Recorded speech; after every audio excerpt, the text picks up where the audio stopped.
जय माता दी।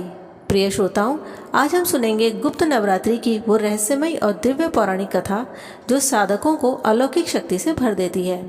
गुप्त नवरात्रि एक ऐसा विशेष समय होता है जब शक्ति की उपासना अत्यंत गुप्त और शक्तिशाली रूप से की जाती है।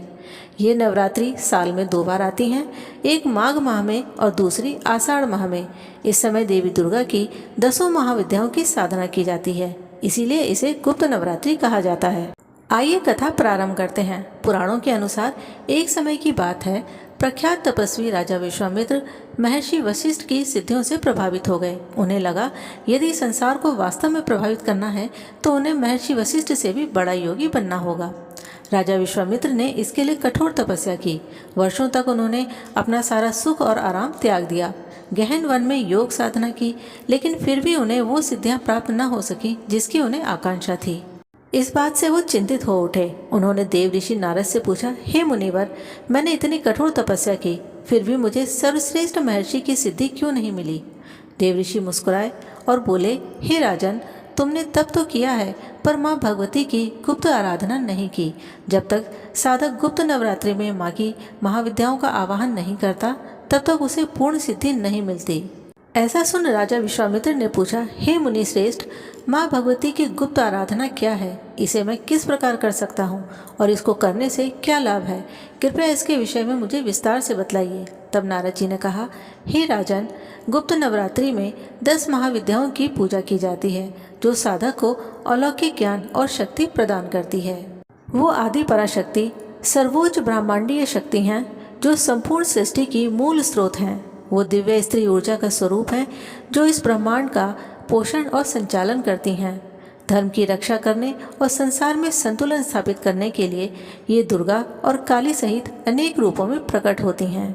इन 10 महाविद्याओं की देवी माँ काली, माँ तारा, माँ त्रिपुर सुंदरी, माँ भुवनेश्वरी, माँ छिन्नमस्ता, माँ त्रिपुर भैरवी, माँ धूमावती, माँ बगलामुखी, माँ मातंगी और माँ कमला हैं।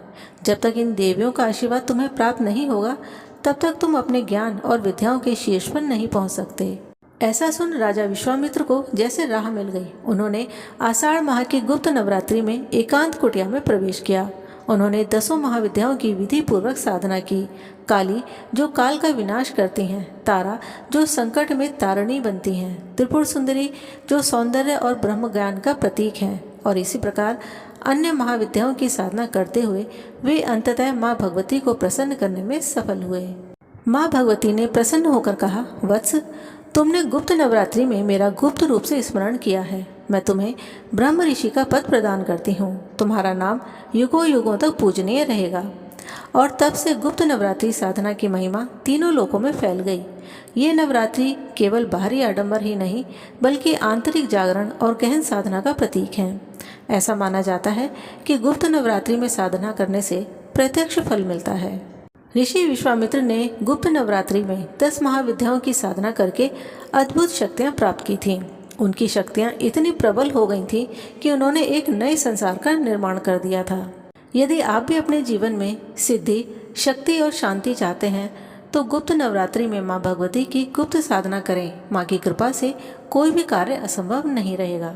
प्रिय भक्तों, यदि आज की कथा आपको अच्छी लगी हो तो वीडियो को लाइक और शेयर करें और इसी तरह की अन्य पौराणिक कथाएं आदि सुनने के लिए हमारे चैनल सनातन शक्ति को सब्सक्राइब करें। हरे कृष्णा।